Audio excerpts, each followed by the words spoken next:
Okay, when we left off, hi everyone. When we left off, we just finished all our responsive design using Gridlex, where we made our modifications to the default layouts of various divs that will adjust using these modifiers within the using the Gridlex system of modifiers, where this column was supposed to take up 6 rows. It then takes up 8 rows when it hits a certain pixel dimension of small, and then it takes up all 12 rows when it hits the extra small grid. And so what that looks like right now is that we collapse our screen, you can see here's a breakpoint, and we now have the two taking up 4 rows and 8 rows. And then eventually, when we hit the last breakpoint, you can see that everything is taking up all 12 rows and going all the way across. And then if we back up, you can see how at the bottom we went from having at the small breakpoint, not the extra small breakpoint, at the small breakpoint we had the column disappear and then this take up 100%. But our last piece of CSS that we need to do, responsive work, is on us, so that when we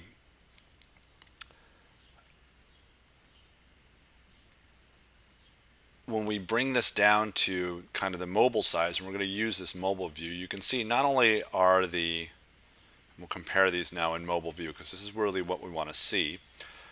So in the top you can see this isn't going to work because our feature article is still taking up an enormous amount of space, and on the phone we want people to see no more than just one article from the jump. And also you can see all the slug text is gone in all the main cards. Alright, so any feature card is going to look like this, and any main card is going to look like this.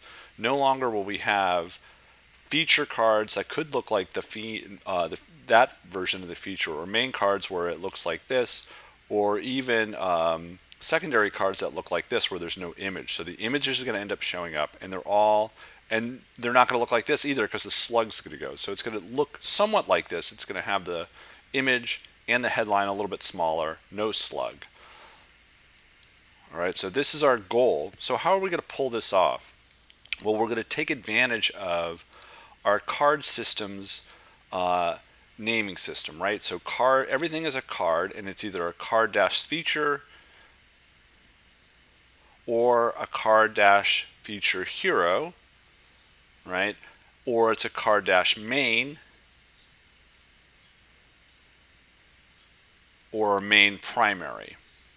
And so why would I be reviewing this? What's important is that card main recurs 3 times, right? For the primary, secondary, and then just the ones that are without anything.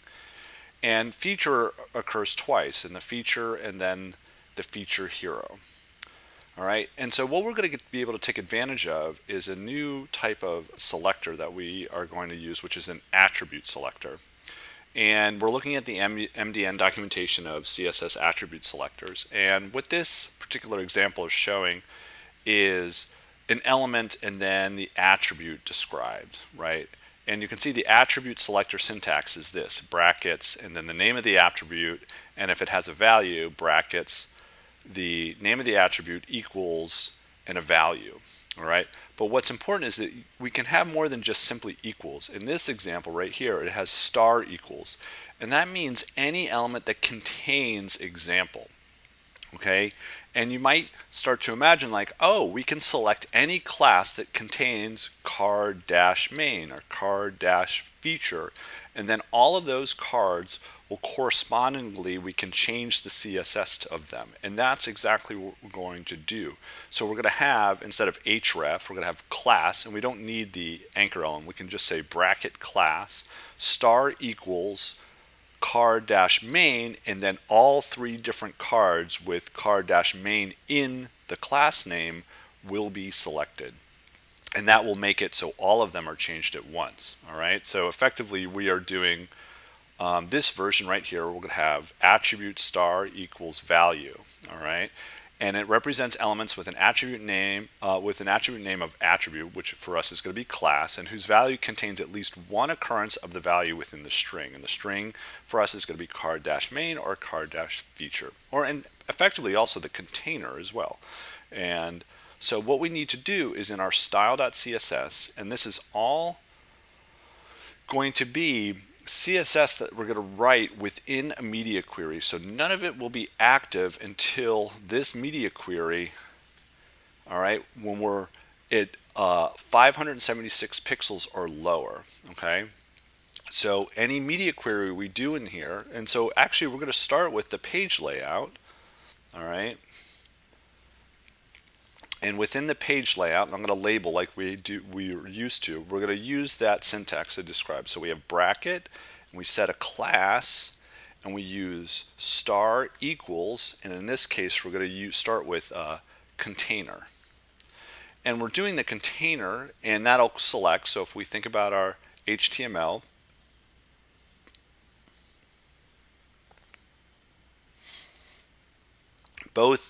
that means we would select this class, and then we'd select this class, and also we would select this class because it contains the word container.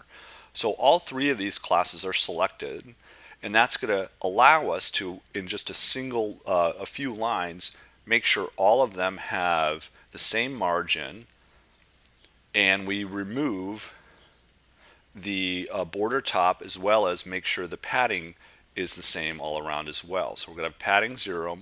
We're going to have a margin just on the left and right for both containers.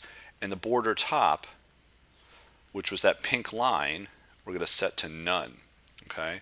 So right away we can see in our version we've already gotten rid of the border that was between here. All right? There was the pink line that existed in the previous version. And if we take away the mobile version, we'll keep it nice and wide so we can see it. You can see the pink line is back. All right.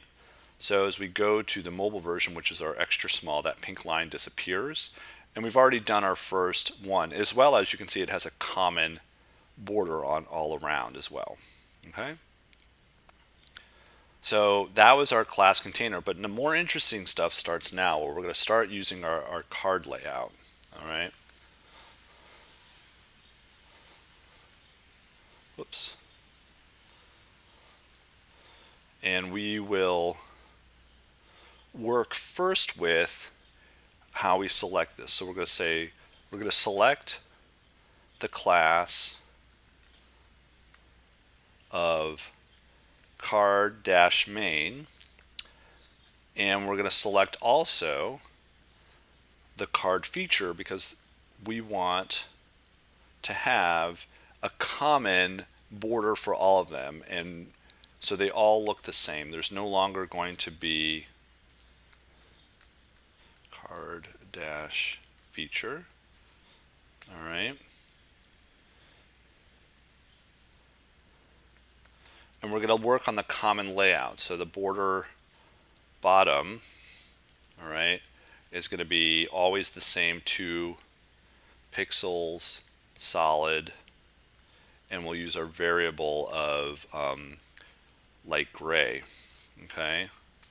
And then we'll use the padding will be the same all around our cards. So top and bottom, or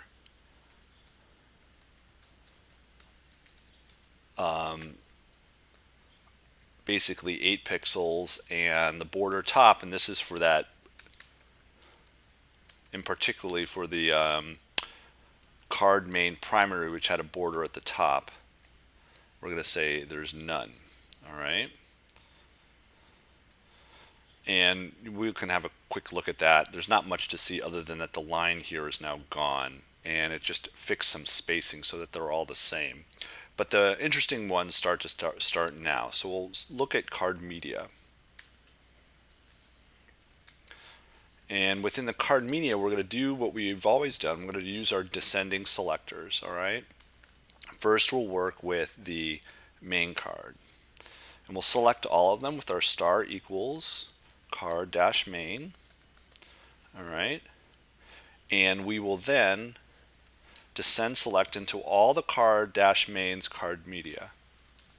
So every card that has a class of card main, we're going to look at its media, and we're going to make sure it displays the image, displays block. And you might wonder, why do we have to do this? Well, if you think about it, these cards, the secondary, the image is not visible. So we have to make the secondary card's image visible. And we're going to make sure they all take up the exact amount of space of 30%. All right. So they all have that media block takes up 30%, which is going to leave all of the body text block to take up 70% when we get to it. We're going to add some padding to the top. So all the images take up the same amount of space, because remember this padding is how we set up the space it takes up, because the image inside is object fit as a background image. All right. And so if you see this, you can see all those secondary cards now have their images. Okay. And this is actually pretty close to what it's going to look like. All right. Okay. And you can see this image is the same too, but this isn't yet. All right. And this is taking up more space, but the images are all are all now visible. Okay. But we need to work on as well the card feature. So we need to select the class for all the cards with card-feature in it, and as well descend select into card-media. And from here, we're going to have all those cards, and if we think about it, it is the same, where they all have the same 100% width, right? And they all have a padding top of 62 point, I think it was 5%. And this is what if you remember, this is what the feature hero looked like, right? And it had this really funky background, which I'm going to actually copy and paste from above. All right, because it has this crazy linear gradient, and it would be quite difficult to type this out. But if I scroll up, here it is, this WebKit linear gradient. So I'm going to copy this. We'll scroll down. So we want all of the cards to have that lovely background, that gradient in it. Okay. And then all the feature cards are going to have that. So if we go back, we go to the top, you can see that's already happening. We have to move the text now for the card feature, but you can see even the original feature card is now looking that way. All right. So on to the card body. All right. And we can start to work on first and you can see now we're working through a system. We have to always have this class. We have the star equals selector for card-main. And then we descend to select like we always have in the past for card-body. And then we can do our common work. And this is where we have them all take up 70%. So the media box is going to take up 30%. So we need the body text box to take up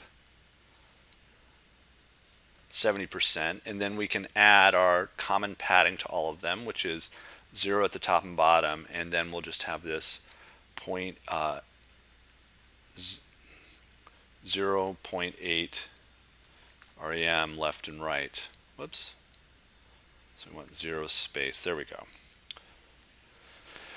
And then we're going to actually make sure all the items within there align at the start. So make sure align as all the flex items inside of this start are coming from flex start. So keep going, and we need to now do the class star equals card-feature. All right. Descend into the card-body. Okay. Oops. Descend into the card-body. And for that, this is where we make sure that all of the text is positioned absolutely on top of the card media, if you remember, right? We have the start is from the bottom at about 12 pixels up, and then from the left it's 0. and then we make sure it takes up 100% of the width of the space, and then we want to align the items center. And we actually want to have some padding around that text. And we want to put about 12 pixels from the top and bottom, and 50 pixels left and right. All right.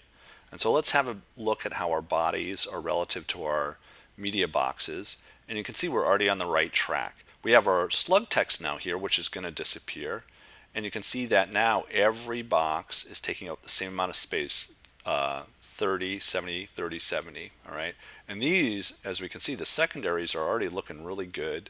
And it's the mains that we just need to get rid of the slug text, and we have to make sure that basically all the other mains follow the same size for these right here, the same typography font size. Okay, let's start working through all that typography work inside the card body, first with our card body card categories.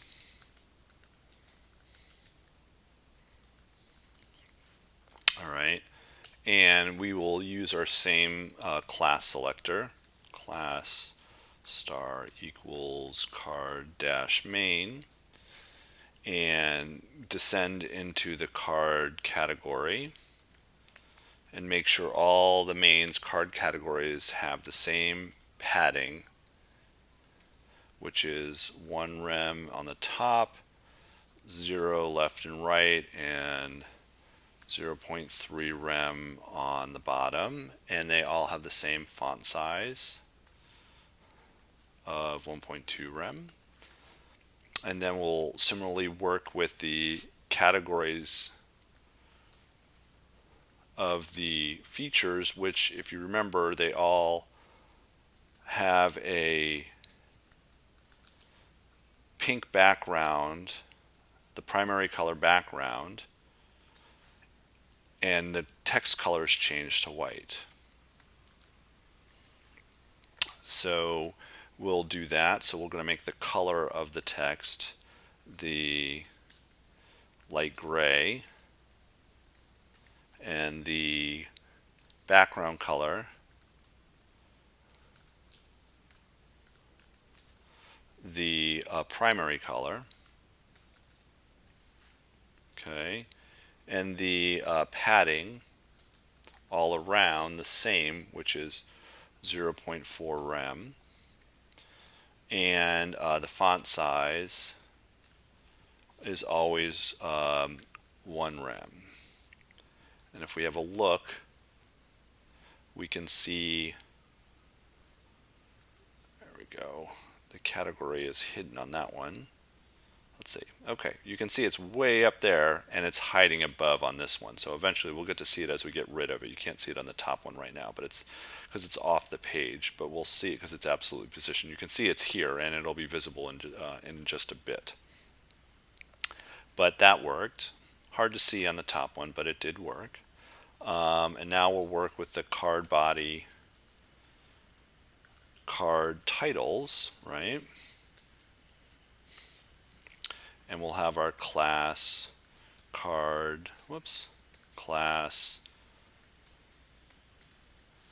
card dash main, and there's not a lot of changes to the card main card titles, but we still have to work through it and make sure they're all the same. Card dash title. All right. Whoops. We have to descend after we have our attribute selector. Card title. Okay. And we're just going to copy this a bunch of times. So we have to do this also for the title link and the title focus, right? And so for all of those, we will make sure that for the card mains, they all have the same font size of 1.6 rem. They all have the same line height of 1.8 rem. And they all have the same padding of 0.3 rem on the top, 0 left and right, and 1.4 rem on the bottom. And then for the sake of helping ourselves out, we're going to copy all of these, copy, and do the same for our feature. All right. And these are, if you recall, all the feature titles the text is going to become white and capitalized along with a couple of, so the color of the text will be our light gray, and the text transform will be uppercase. And then we just have our kind of remaining typography work, a font size of 1.8 rem, a line height of 2.0 rem, and we want the text to be aligned in the center, and we want the padding to all be the same so that it is top and bottom 0.7 rem and left and right 0.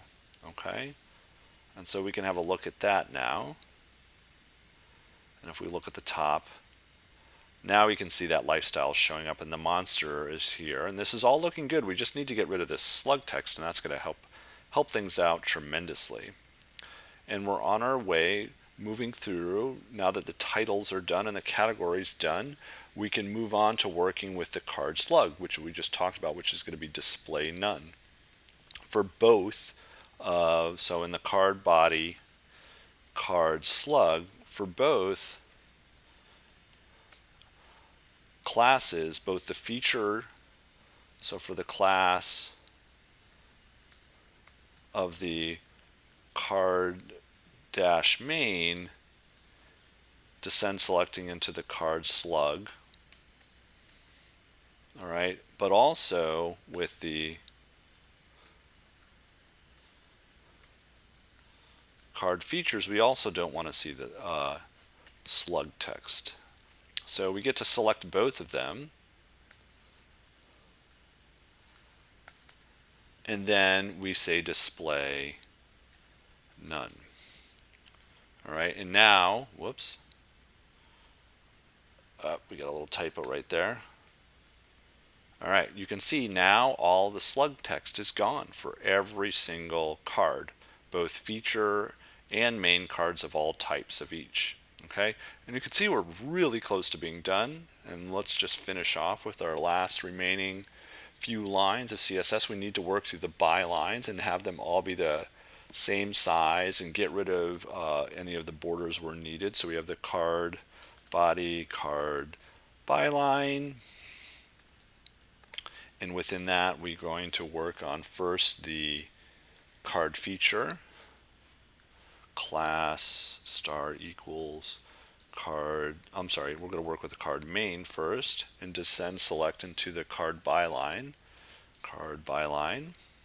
I keep doing that where I put it inside the attribute selector. Sorry, descend select into the card byline.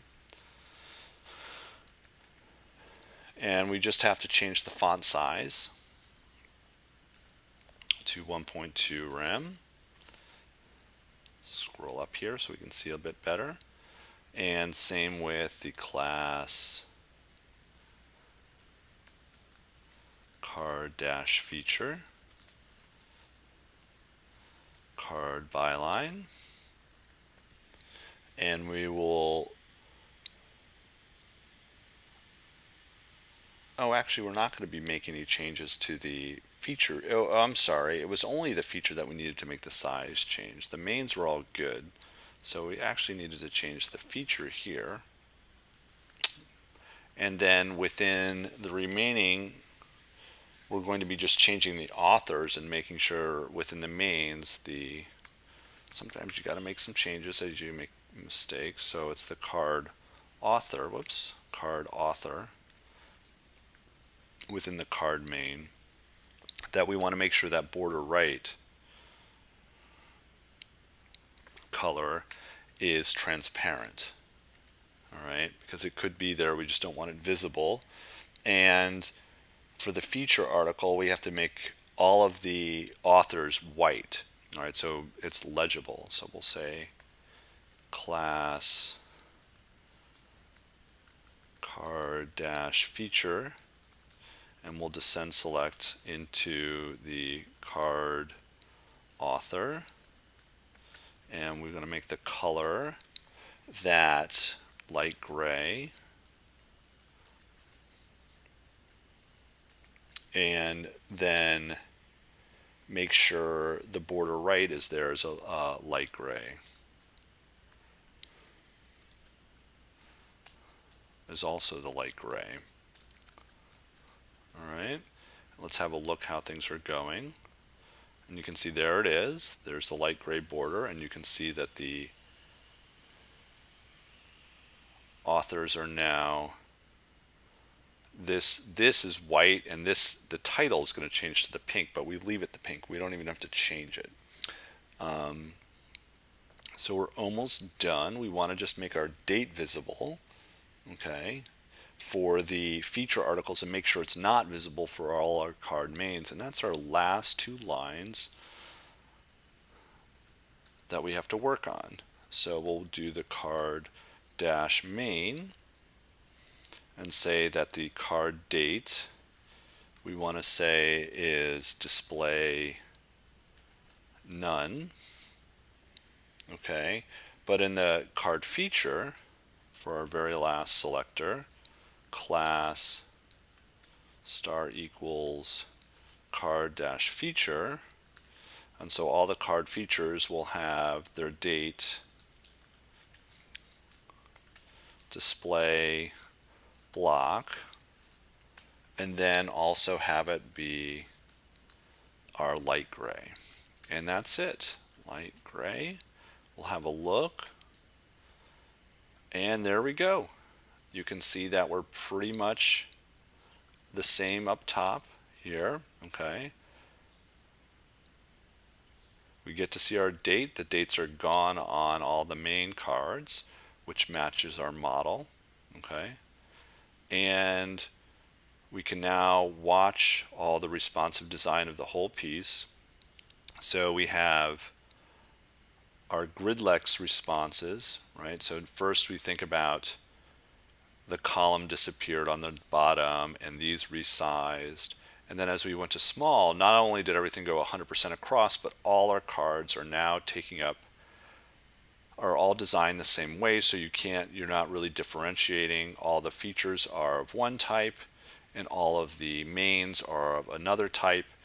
And that is using the attribute selector that allowed us to select based on our card naming system all the different cards that contained either card feature or contained card main, despite there being different versions of those card features. At our breakpoint, we just grouped them together and said, do the same thing to all of them. And that ends our set of tutorials, and thanks a lot.